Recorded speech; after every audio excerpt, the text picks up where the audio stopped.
순서가 조금씩 차이가 납니다. 가령 주일 대예배는요, 전통적인 예배로 드립니다. 한국교회 역사적으로는 전통적인 예배, 그래서 거룩한 예배입니다. 주일 대예배는 좀 경건과 거룩이 많이 그 속에 있어요. 그래서 주일 대예배라고 하지 않습니까? 그래서 주일 예배는 그런 전통적으로 우리가 드리는 예배를 드린다고 할 수 있겠어요. 그러면 우리 오후에 드리는 찬양 예배는 찬양 예배입니다. 그야말로 찬양 예배입니다.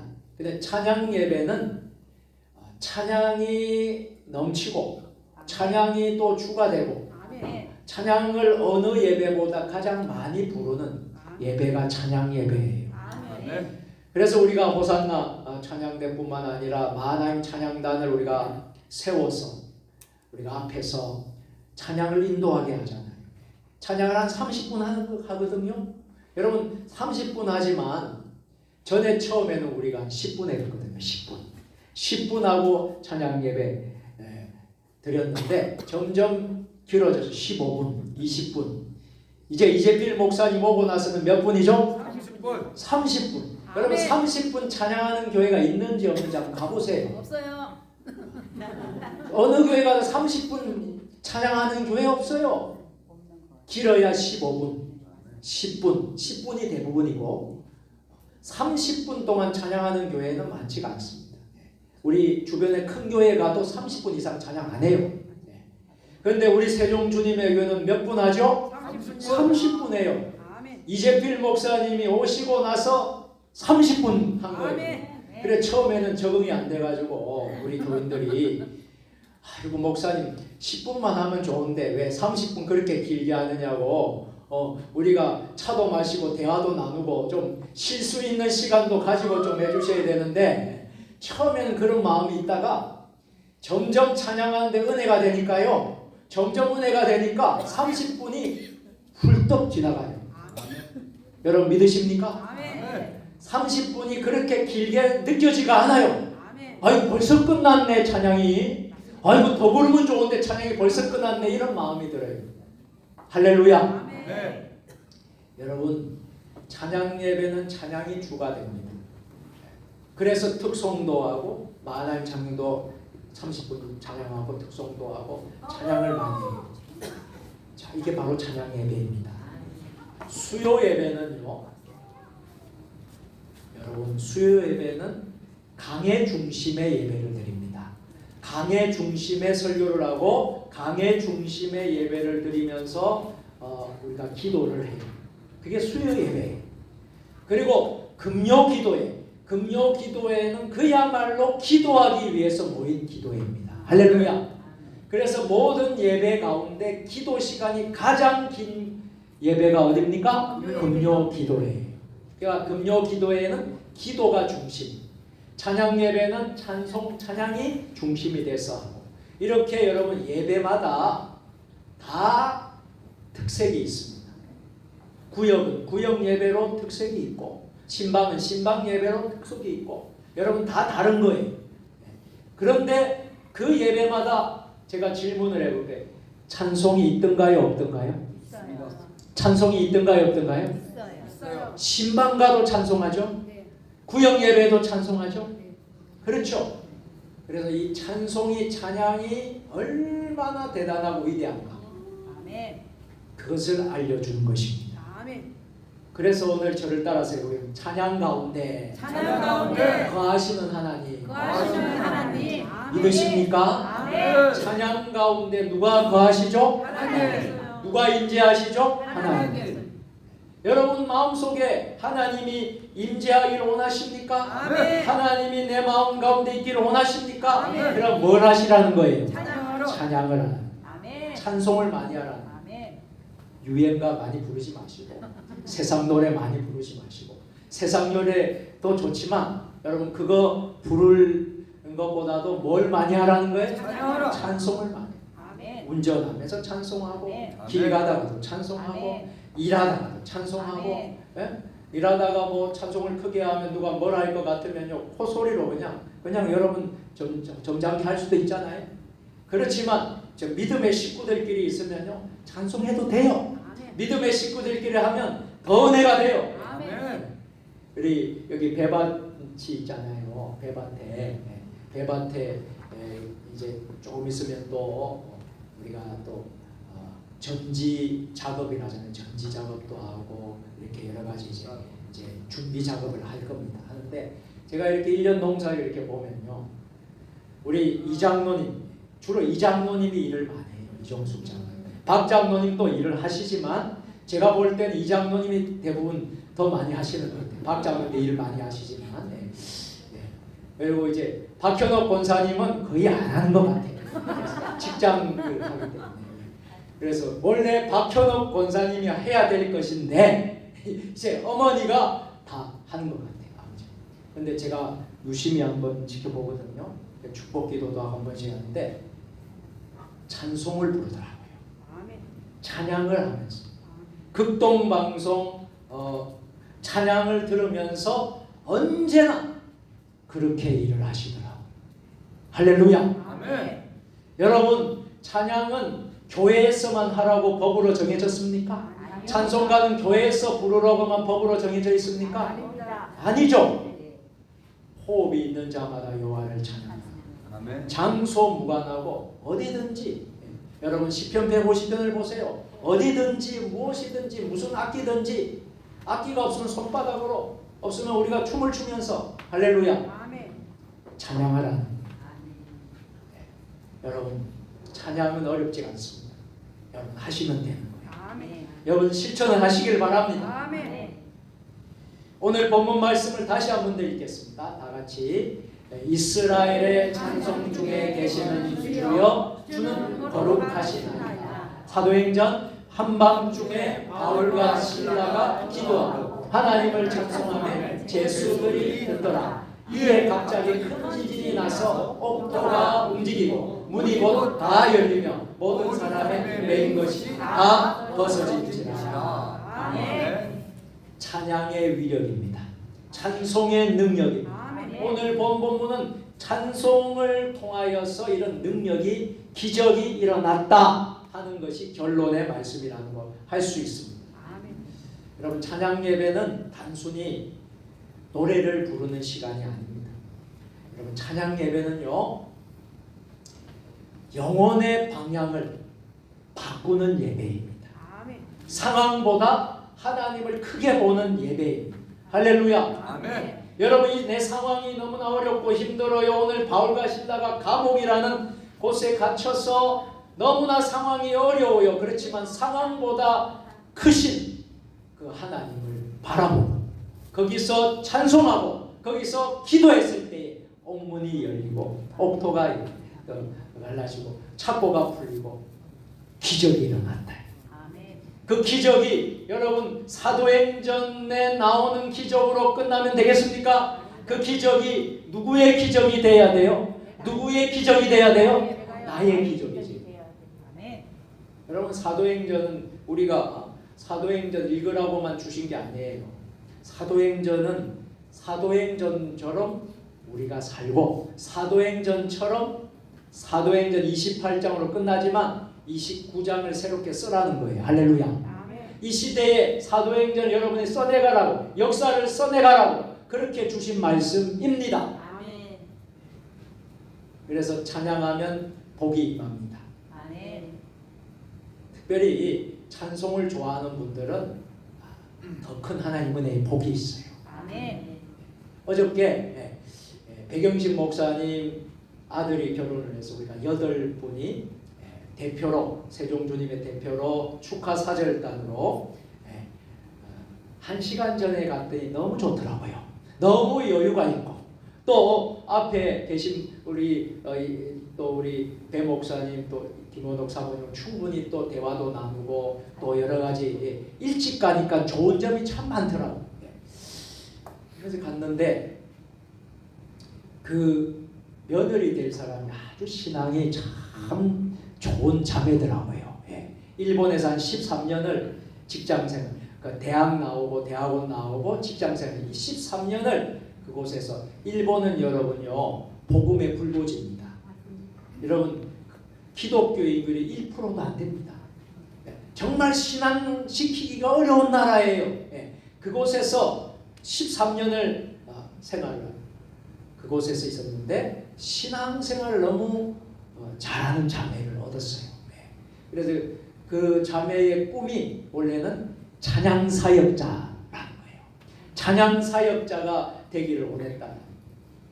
그러니까 얼마나 찬양을 좋아하고 찬양 부르기를 좋아하겠습니까? 그래서 어저께 축가를 하는데 생전에 축가를 하는데요.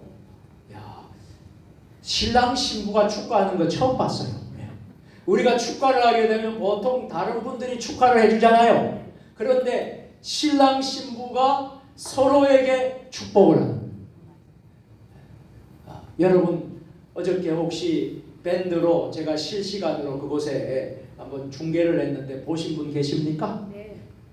여러분 얼마나 참 믿음이 좋은지 찬양을 좋아하는 자매들아. 제가 왜 이런 말씀을 드리냐면요. 찬양 가운데 거하시는 뭐라고요? 하나님이십니다. 믿습니다. 찬송 가운데 거하는 하나님. 여러분 찬양을 많이 부르면 하나님이 그곳에 임재하셔서 여러분들을 도와주십니다. 여러분 길을 열어주시고 위로해 주시고 복도 주실 뿐만 아니라 은혜도 주시고 여러분의 삶에 여러분 삶의 이정표를 방향을 세워주십니다. 이끌어 가십니다. 그러니까 찬양 예배는 영혼의 방향을 바꾸는 예배다.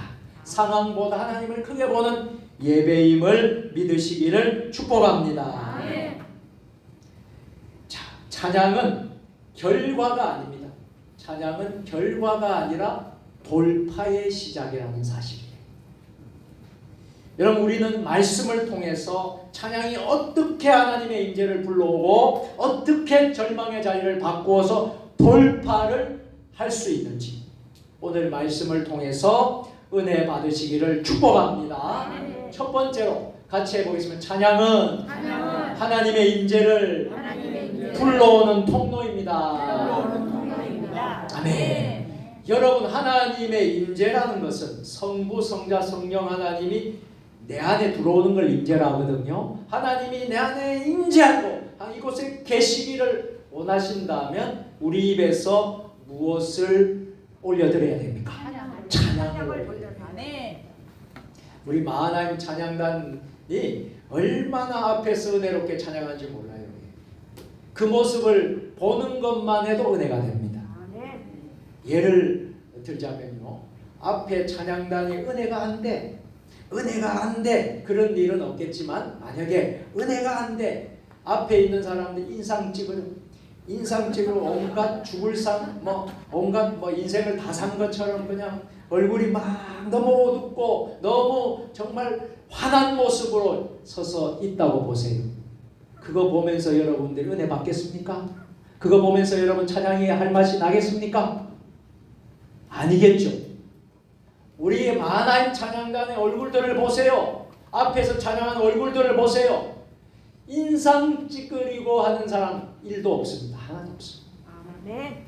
우리 이 이재필 목사님 요 앞에서요 얼마나 뜨겁게 찬양해요. 여러분 찬양이요 얼마나 에너지가 소모된 줄 아십니까? 설교도 에너지가 굉장히 소모가 돼요. 설교 하나님 말씀 전하 에너지가 소모되지만 찬양도 못지않게. 그리고 이재필 목사님은 찬양을 인도잖아요. 인도자는 더 기도하고 더 말씀 준비하고 더 그러면서 곡을 선정해가지고요 단톡방에 올리는 거예요. 미리 다 올려요. 여러분 여기서 즉석에서 부르는 찬양 아무것도 없습니다. 말씀 보고 기도 보고 준비해가지고요 단톡방에 마하나임 방에 올리면요 우리 단원들이 그걸 보고요 준비를 하는 거예요. 할렐루야. 그런데 여기서 보면요 얼마나 이재필 목사님이 여러분 나이가 여러분 40대입니다. 지금 40대. 그런데 얼마나 열정적인지 몰라요. 열정적인. 여러분 대단하지 않습니까? 완전히 30대 청년. 그리고 앞에 서 있는 우리 만화임 단원들 얼굴을 보세요. 화납니까? 일상이 찡그러졌어요. 화나죠. 그러니까 우리가 보면서 얼마나 우리도 은혜를 받고 우리도 찬양하고 그래요. 그것이 뭐냐 하면 임재의 모습이에요. 누가 임재한? 하나님이 우리 마음에 임재했기 때문에 우리 얼굴이 환하고 기쁘고 즐겁고 행복한 거예요. 만일에 앞에 있는 사람이 인상 쓰면서 환한 모습으로 찬양하면 여러분 다 집에 갈 거예요. 그냥 알아서 찬양하세요. 우리는 간다. 은혜 받을 사람 한 사람도 없을 거예요 아마. 여러분 찬송이 충만하면 얼굴이 핍니다. 얼굴이 행복해져요. 너무 어두운 얼굴도 찬송을 많이 하면 행복해져요. 얼굴이 좋아져요. 아멘. 그래서 찬양은 하나님 임재를 불러오는 통로라는 것을 기억하시길 바랍니다. 아멘. 시편 23편 22절 3절 다시 한 번 더. 이스라엘의 찬송 중에 주는 거룩. 이 22편 3절은 매우 중요한 신학적 선언입니다. 자, 무슨 말이냐 하면 주님께서는 이스라엘의 찬송 중에 거하신다라는 선언입니다. 이스라엘의 찬송 중에 거하신다라는 것은 오늘 이 시대의 영적인 이스라엘과 같은 예수 믿는 그리스도인들에게 거하신다라는 말이에요. 그럼 우리가 예수 믿는 그리스도인이고 주의 종이고 주님의 양이고 주님의 백성이고 주님의 제자들이라면 우리 주님이 찬송 중에 거하신다라는 거예요. 누구에게? 저와 여러분들에게. 아멘. 믿으십니까? 아멘. 이것이 굉장히 중요한 사실입니다. 거하신다라는 이 말이 굉장히 중요한 거예요. 야사부라는 히브리어인데 단순히 스쳐 지나가는 임재가 아니고 정착하신다. 그곳에 정착하시고 왕자에 앉으신다. 아멘. 이런 의미가 거하신다. 다시 말해 찬양이 있는 곳에는 하나님은 왕으로 임하신다. 아멘. 나의 인생의 왕으로 임하신다. 아멘. 이런 의미가 야사 거하신다는 거예요. 여러분 세상 노래 여러분 좋아하는 노래들이 많잖아요. 세상 노래를 부르고 뭐 가요 무대도 보고 또 많은 또 방송 있잖아요. 그럼 세상 노래가 들리잖아요. 그러면 세상 노래를 부르면 한 번씩 따라하잖아요. 한 번씩 따라하고 이렇게 하면 참 좋다. 그런데 딱 지나고 보면 허전해. 허전하고 뭔가 좀 그런 것 같아요. 여러분 그런 거 못 느끼십니까? 느낍니다. 저만 느낍니까? 여러분 못 느끼세요? 느낍니다. 느끼죠. 그런데 찬송을 불러요.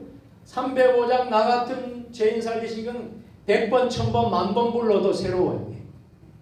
그런데 유행가는 몇 번 부르면 지겨워요. 부르기도 싫어. 그런데 찬송가는요. 2000년, 3000년 지금까지 내려오면서 계속 불러도요. 반복해서 불러도 괜찮습니다. 지루하지 않습니다. 왜냐하면 찬송이 곡조 있는 기도입니다. 가사가 구구절절이 기도문입니다. 할렐루야. 그러니까 여러분이 찬송이 얼마나 좋은지 몰라요. 왕으로 임하신 하나님이 찬송 가운데 가신다. 자, 그래서 구약시대에 보니까 여호사밧이라는 왕이 있었대요. 여호사밧이라는 왕이요 모압이라는 나라와 암몬이라는 나라 이 연합군이 전쟁을 하러 왔어요. 근데 이스라엘의 여호사밧 왕이 그 절망적인 전쟁을 앞두고 있었어요. 그때 이 여호사밧은 믿음의 사람 하나님의 왕이잖아요. 그러니까 군대를 앞장 세우지 않았다라는 거예요. 먼저 앞장 세운 것이 무엇을 앞장 세우냐면 찬양대를 먼저 세운다. 아멘. 왜 찬양대를 여러분 먼저 세웠을까요? 군대를 앞장 세우지 않고 왜 찬양대를 세웠을 것 같아요? 하나님. 그렇습니다. 아멘. 하나님이 왕으로 임하신다. 하나님이 전쟁의 왕이고 하나님이 전쟁의 왕이고 하나님이 모든 전쟁의 승패는 하나님 손에 있고 전쟁은 하나님 손에 속한 것입니다. 네. 그래서 찬양대를 앞장 세우는 거예요.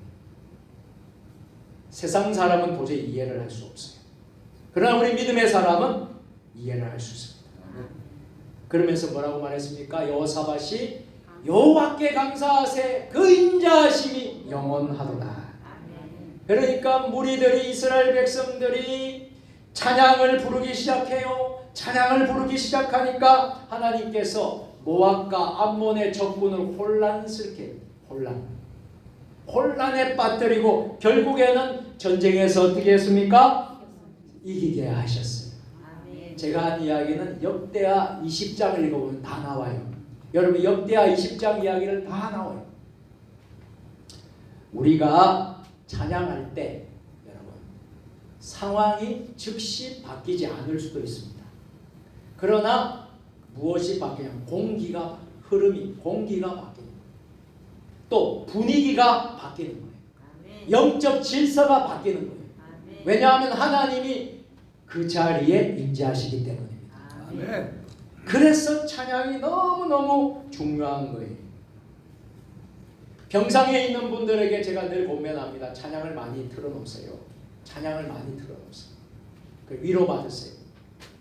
병상에 있는 분들이 제대로 여러분 활동을 못하지 않아요. 그럼 누워만 있기도 하고 이렇게 움직이지 못하는 찬송을 많이 들으세요. 할렐루야. 찬송을 많이. 또 하나는 따라서 하겠습니다. 찬양은 절망의 자리에서 돌파를 일으킵니다. 아멘. 사도행전 16장 우리에게 너무나도 잘 알려진 장면이 나옵니다. 바울과 실라가 에베소에서 빌립보에서 여러분 전도하다가 감옥에 갇혔어요. 매를 맞습니다. 핍박을 받고 온갖 고통을 받습니다. 깊은 감옥에 갇힙니다. 착고가 또 채워져 있습니다. 2중 3중으로 병사들이 군사들이 지킵니다. 인간적으로 보면 소망이 있습니까? 소망이 전혀 없는 상황이에요. 인간적으로 보면 기도가 나오겠어요? 기도가 나오겠어요? 한숨이 나오겠어요? 한숨이 나오는 거예요. 그런 힘든 상황입니다. 그런데 성경을 자세히 보면 한밤중에 한밤중. 여러분 밤이 얼마나 여러분들 밤이 무섭고 힘듭니까? 한밤중에 바울과 실라가 하나님께 기도하고 하나님을 찬송하며 이런 말씀이 나오지 않습니까? 25절 읽어보겠습니다. 한밤중에 바울과 실라가 기도하고 하나님을 찬송하며 제수들이 듣더라. 아멘. 여기서 중요한 단어가 기도하고 찬송하며가 중요해요. 자, 기도하고는 다음에 말씀드리고 찬송하며 찬송하다라는 뜻은 힘내오라는 말이에요. 힘내오. 이 뜻은 무슨 말이냐면 헬라어로 고난 중에도 신뢰로 하나님을 높이는 행위를 의미합니다. 내가 지금 고난 중에 있습니다. 내가 고통 중에 있습니다. 내가 정말로 힘들어서 낙심 중에 있습니다. 그때 찬송하는 것을 힘내오라고 말하는 거예요. 할렐루야. 여러분 보세요. 우리가 아무런 어려움도 없고 힘들 때 찬송하는 거와 너무나 힘들고 어려워서 하나님 도와주세요, 하나님이 함께 해주세요 하고 찬송하는 것과 여러분 똑같습니까? 전혀 달라요. 이들 어렵고 힘들 때는요, 정말 어떨 때는요 목숨 걸고 기도하게 됩니다. 눈물 흘리면서 정말 뜨겁게 간절하게 절박하게 기도합니다.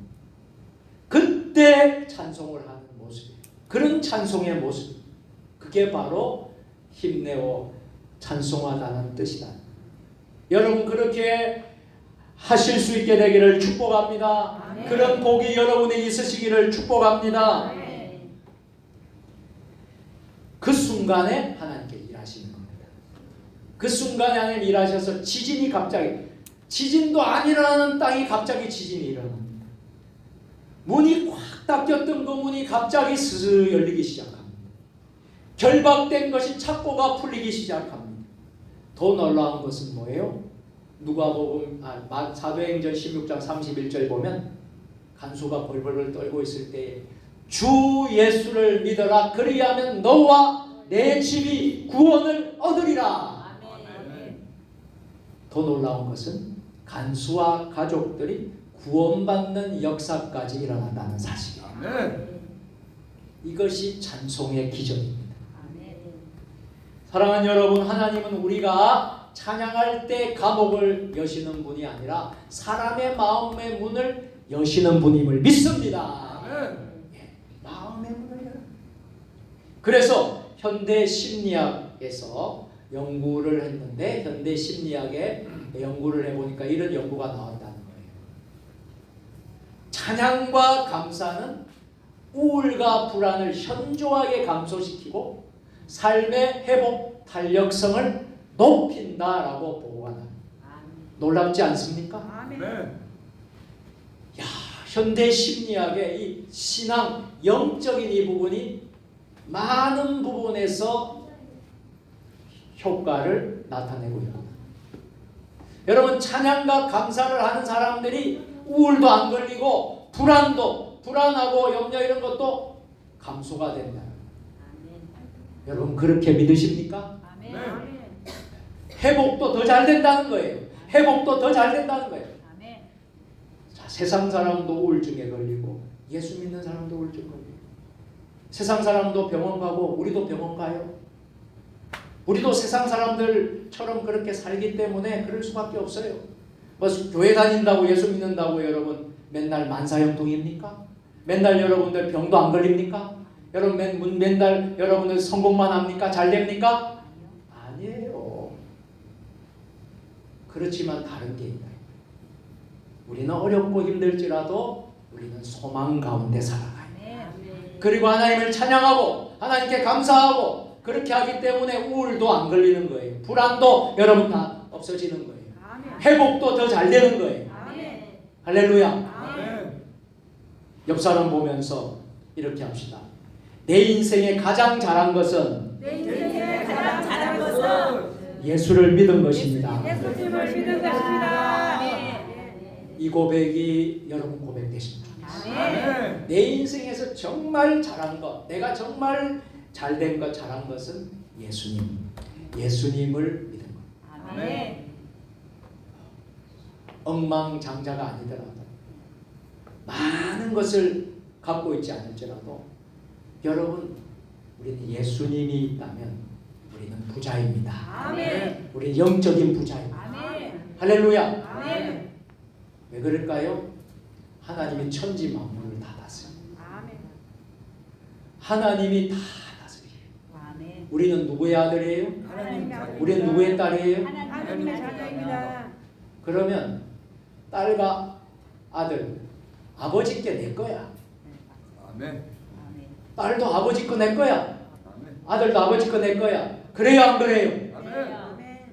그래서 우리가 부자라는 거예요. 아멘. 그래서 우리가 부자라는 거예요. 아멘. 할렐루야. 아멘. 하나님이 다 가지는데 우리는 그분의 아들이고 그분의 딸인데, 그죠? 아멘. 이게 믿음이라는 것입니다. 아멘. 마지막 세 번째로 여러분, 오늘 우리의 삶은 찬양으로 다시 세워지게 되는 줄 믿습니다. 아멘.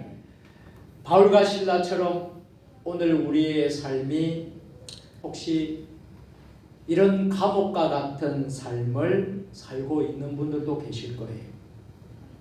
그러나 바울과 실라처럼 진짜 감옥에 있지는 않을지 모릅니다. 여러분, 감옥에 있나요? 감옥에 있으면 어떻게 우리가 예배를 드려요 지금? 교도소에 있어야지, 감옥에 있어야지. 그죠? 우리가 바울과 실라처럼 감옥에 있지는 않을지 모릅니다. 그러나 여러분, 보이지 않는 감옥이 있다는 거 아십니까? 네. 네. 보이지 않는 감옥에 갇혀 있는 성도들이 많다라는 거예요 지금. 경제적 압박 속에서, 재정의 압박 속에서 보이지 않는 감옥에 갇혀 있습니다. 수많은 관계의 깨어짐, 수많은 관계의 어려움 속에서 있는 보이지 않는 감옥에 갇혀 있습니다. 미래에 대한, 내일에 대한 불안함, 초조함, 우울, 이런 것에 보이지 않는 감옥에 갇혀 있습니다. 영적인 침체. 여러분, 영적인 침체가 오래가면요 참 힘들어요. 영적인 침체에서 빨리 깨어나셔야 합니다. 여러분들이 영적인 침체를 가지고 있다 그러면 여기에서 빨리 회복되어야 돼요. 이것이 너무 오래되고 길게 되어지면요 어렵습니다. 오죽하면 엘리야도요 노된 나무 아래에서 어떻게 했습니까? 영적 침체가 있으니까 어떻게 했습니까? 나를 죽여주십시오. 나를 데려가 주십시오. 여러분, 주의 종도 인간이니까, 선지자도 인간이니까 얼마나 힘들었으면 나를 데려가려고 그렇게 했겠어요. 그러니까 영적 침체는 누구에게 나오는 거예요? 여러분들에게 오고 저에게도 오고. 그렇지만 이것을 이겨내야 돼요. 이것을 극복해야 돼요. 이게 오래가면 안 돼요. 그러면 나중에 정말 신앙이 무너질 수 있습니다. 여러분, 다시 일어서기를 바랍니다. 아멘.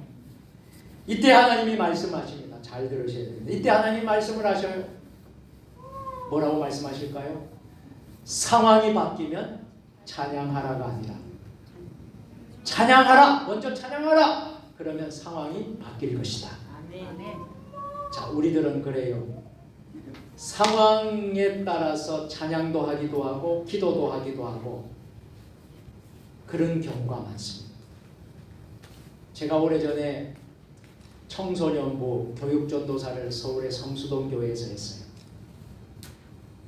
그때 아주 오래됐죠. 2000년 초반이니까 여러분. 벌써 한 20년 전입니다. 오래된 이야기입니다.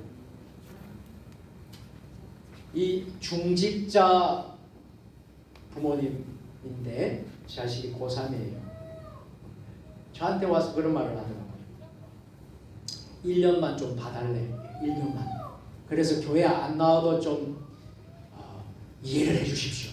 그 도무지 저는 참 어떻게 이렇게 중직자라고 되는 분이 그런 말씀을 하실까? 오히려 더 더 영적인 신앙의 교회에 되는. 그 제가 그때 마음이 많이 아팠어요. 어떻게 저렇게 1년 안에 무슨 일이 일어날지도 모르는데. 그러면서 참 마음이 막 무겁고 그랬어요. 또 어떤 경우에 100일 작전 기도예요. 100일 기도. 대학을 간다고 해서 100일 기도, 100일 기도 하는데 제가 묻고 싶으면 평소에 기도하지. 평소에 기도하지 왜 100일 놓고 기도해? 제가 왜 이런 이야기를 하느냐 하면 상황이 바뀌면 찬양하라, 상황이 바뀌면 기도하라가 아니라는 거예요. 그런데 많은 사람들은요 그 상황이 되니까 기도하는 거예요. 상황이 되니까. 제가 말씀드리고 싶은 것은 먼저 기도하십시오. 먼저 찬양하십시오. 먼저 해놓으면 상황이 바뀌는 거예요. 할렐루야. 이해가 되십니까? 제가 설교하는 게 이해가 되십니까? 이게 저축이에요. 저축. 영적인 신앙에 저축이 있다는 거 아십니까? 우리가 그냥 뭐 세상 가서도 저축하고 여러분 다 그렇게 하지만 영적인 하나님 내 저축이 있어요. 미리 하는 거예요. 여러분들. 미리 기도하고 미리 찬양하고 미리 대비하는 거예요. 할렐루야. 아멘. 그런데 대부분 많은 사람들 그렇게 안 해요. 닥쳤어요. 정말 진짜 힘들고 어려울 때 그때 성전 와서 엎드려서 기도해요. 100일 기도해야 할 때 그때 와서 기도해요. 평상시에 엄마들이 기도합니까? 아빠들이 기도합니까? 기도 안 해요. 안 하는데 100일 됐다. 그러니까 그때는 뉘어 터져요. 여러분 새벽 기도도 터지고 여러분 뭐 예배당도 뭐 기도한다고 나요. 제가 보니까 평상시에 좀 잘하시지. 평상시에 기도하고 평상시에 그럼 얼마나 좋았을까. 꼭 닥쳐야 기도하는. 그럼 상황이 바뀌면 찬양하라가 아니에요. 찬양하라, 그러면 상황이 바뀔 것이다. 자, 이제 말씀을 마칩니다. 오늘 우리가 드리는 이 찬양은 공중으로 흩어지지 않습니다. 하나님은 그 찬양 위에 임재하십니다. 아멘. 그 찬양을 통해 길을 여십니다. 아멘. 그 찬양으로 우리의 삶을 새롭게 하십니다. 아멘. 이제 우리가 고백을 해드려야 되죠. 어떤 고백을 하겠습니까? 이런 고백을 했으면 좋겠습니다. 크게 한번 같이 화면을 보고 시작. 주님 이해되지 않아도 찬양하겠습니다. 문이 닫혀 보여도 찬양하겠습니다. 찬양 중에 역사하시는 하나님을 신뢰합니다. 아멘.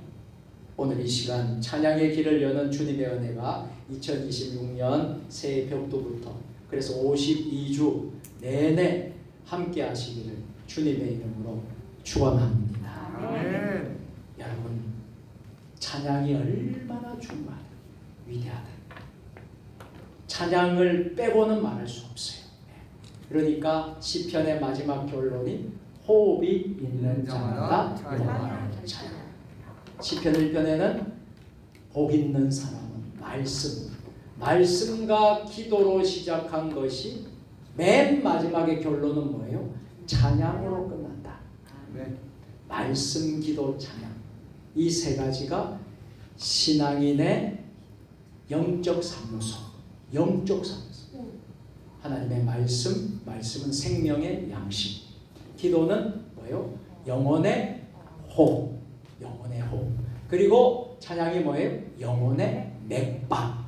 이 세 가지가 신앙의 3요소.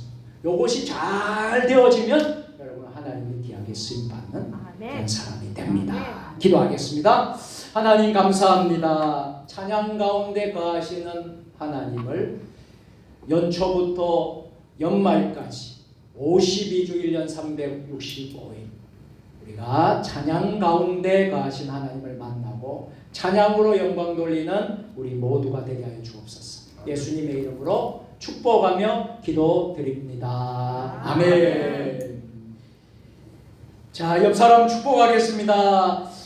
찬양 가운데 거하시는 하나님을 바라봅시다. 찬양 가운데 바라봅시다. 네, 감사합니다. 교회 소식 여러분들 보시고, 여러분 주보가 조금 달라졌습니다. 여러분 달라진 것을 보실 겁니다. 조금 바뀌었어요. 여러분 주보 틀도 좀 바뀌고 주보의 내용도